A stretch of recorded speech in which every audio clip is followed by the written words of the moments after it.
At dahil nga tapos na nga natin, na-repent itong Badja 100 na project natin mga bossing ko. At syempre, hindi na nga natin to patagalin. Simbol lang nga pala natin to ngayong araw. At kung subaybay nga pala kayo dito sa pag-repent natin dito mga bossing ko, siguro alam nyo na talaga to. Yung mga lahat na proseso na ginawa natin dito.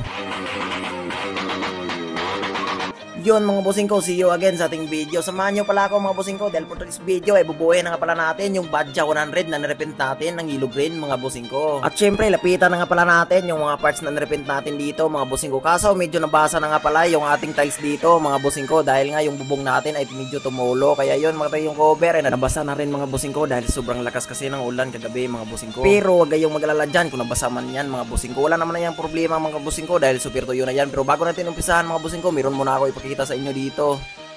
So, meron tayong unbox ngayon mga bossing ko.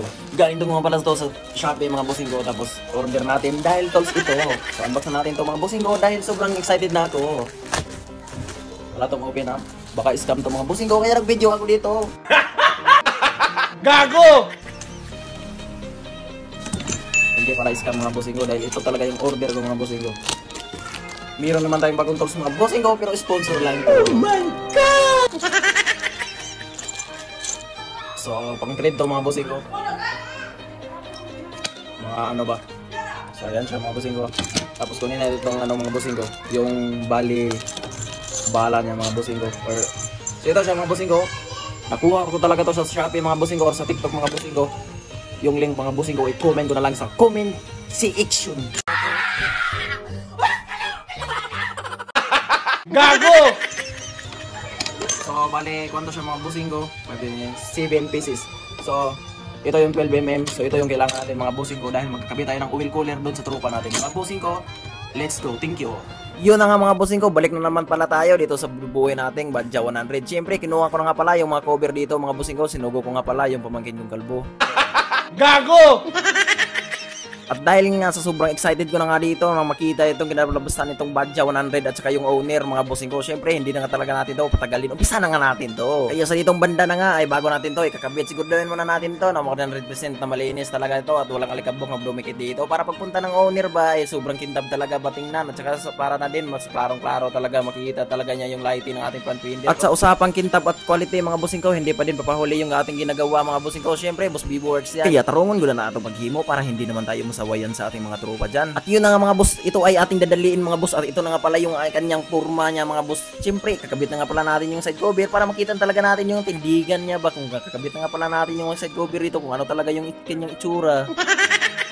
Kaya bago natin ikabit, hindi muna natin kalilimutan yung mga tornilyo dito. Kay lisod gayog ato itao ng cover nga wala namang tornilyo. Hahay! At yun na nga mga bossing ko, halos 2 weeks na nga walang loob tong gas tank na to ng gasolina mga bossing ko. Ay sigurado talaga ako mga bossing ko na mayroon tong konting kalawang. Kaya hindi muna natin kalimutan tong linisan ng gasolina bago natin ikabit tong gas on off nito. At kung napasin nyo yung ilalim ng gas tank natin mga bossing ko ay kulay gray lang yan mga bossing ko. Siyempre primer lang yan mga bossing ko, hindi ko lang yan din binugahan ng kulay yellow green. Dahil nga ilalim lang naman yan at hindi na natin makikita mga bossing ko. Pero wag kayong mag-alala mga bossing ko dahil sobrang kapal lang yan mga bossing ko. Kagaya ng silingan nyo mga bossing ko na maritis dyan ba na sobrang kapal yung mukha.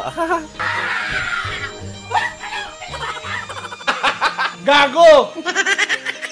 At yun na nga, hindi ko na nga pinatagal dito ay kinabit ko na nga pala itong takip ng ating gas tank mga bossing ko. At syempre ito na nga pala yung kinalabasan kaso mayroon tayong konting problema dito. Yung flat sheet nito mga bossing ko ay sobrang kapal kaya tatanggalin talaga natin to dahil mayroong ipagawa yung owner nito. Dahil nga nagchat si owner nga mga bossing ko, ang sabi niya nga pala ay pwede ba daw ipagawa yung flat sheet niya yung kanyang upuan mga bossing ko dahil sobrang kapal lang daw. Kaya nga nagsabi naman ako sa kanya mga bossing ko na oo naman syempre mga bossing ko dahil yan lang naman yung ating trabaho mga bossing ko. Kahit ano mga bossing ko ay pwede sa atin gagawin mga bossing ko basta usapan DIY talaga yan. At yun na nga, ito na nga pala yung kinalabasan na tinabasan natin yung gilid mga bossing ko. Para na din medyo manipis na talaga siyang tingnan. At syempre hindi lang yan yung tatabasan natin mga bossing ko, pati yung kutsyon dito mga bossing ko or foam, tatabasan natin yan. Let's go! At isasalpak na nga pala muna natin yung kutsyon dito sa frame natin mga bossing ko para malaman talaga natin kung saan natin tatabasan. At syempre mayroong lumabaw na ngayon po mga bossing ko doon sa frame natin dahil tinabasan natin din yung frame, kaya tinabasan din natin yung ating frame dito or kutsyon. At pati nga dito sa bandang lagay ng driver mga bossing ko ay pinutulan ko na nga pala dahil medyo lumabaw mga bossing ko. At syempre granadiran ko na din para mas pugi.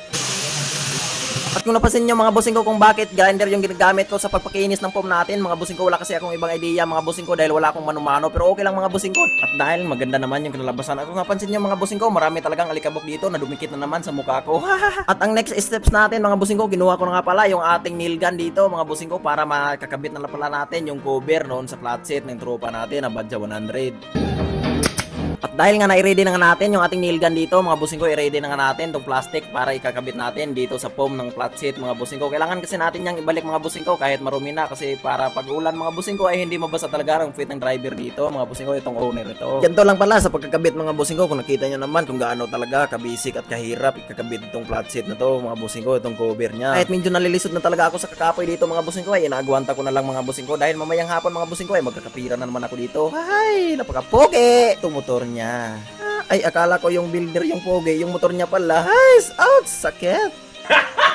At syempre, hindi mo na natin kalimutan sakyan-sakyan mga bossing ko at pa-bounce-bounce yung kanyang dalawang shock ba para pagkuha niya mamaya ay nakapatong na tayo nito. Diba? Kung napansin nyo talaga mga bossing ko, bagay talaga sa Pandra mga bossing ko, itong Badja 100 mga bossing ko. At syempre, nakita nyo naman yung flat sheet na ginawa natin mga bossing ko, napakabagay talaga sa kanyang concept mga bossing ko. At syempre, dito lang pala yung ating video mga bossing ko. Salamat nga pala sa inyong panonood. Bye-bye!